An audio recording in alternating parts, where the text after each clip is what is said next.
Hi, I'm Robert, and I'm here to tell you my sad story. It's one that's unfortunately being shared by hundreds of millions of Americans today. You see, I used to live in a representative democracy, or so I'm told, one wherein I had the opportunity to vote in an election year for a candidate whose views more or less aligned with my own, and whose proposed solutions to various problems were those which I felt were more or less appropriate. But you know what? That's been stolen from me.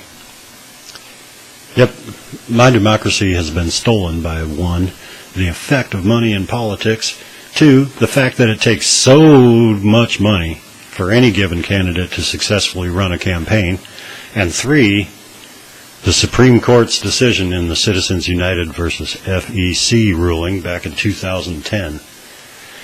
As a result of those 3 sad realities, the field of candidates in an election has been pre-selected for me. By the time I get to the polling place in November, I'm down to like 2 choices. I can either vote for the pro-corporate big business candidate who will put the interests of multinational corporations ahead of what's best for America, or I can vote for the Republican. Election history shows us that whoever spends the most amount of money in a campaign wins the election the vast majority of the time. And now, thanks to the recently upheld Citizens United ruling, multinational corporations can anonymously contribute unlimited amounts of cash to the political campaign of their choice.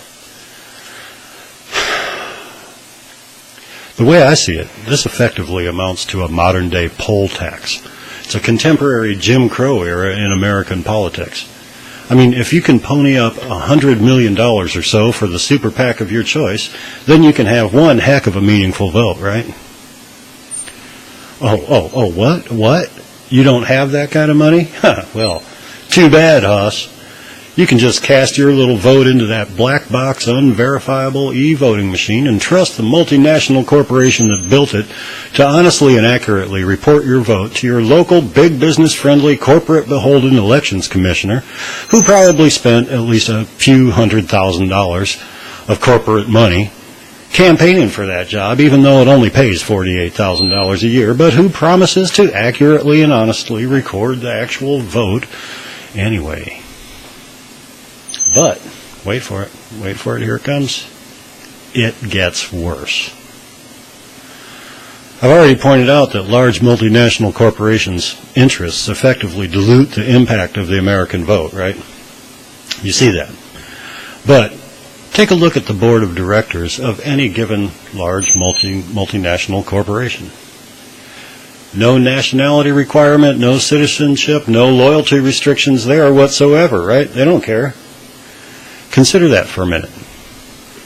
Board of directors, large multinational corporations, more influence on the American election than you have. That means that the vote of a Saudi sheikh, a European financier, an Asian sweatshop operator, or an Australian media mogul have thousands of times more impact than that of the average American voter. You know, foreign influence on American elections used to be illegal. Now, heck, it's the law of the land. You know, the Supreme Court just upheld its judgment. It just upheld that case. It was probably the last best hope that we had that the court might undo the damage to democracy that it did back in 2010. But now there's really only one way for us to dig American democracy out of the grave that the Supreme Court buried it in, and that is this. We absolutely need to adopt a constitutional amendment declaring that corporations are not persons and that money is not speech. I mean, yeah, things are bad, and recently they just got worse as they upheld Citizens United.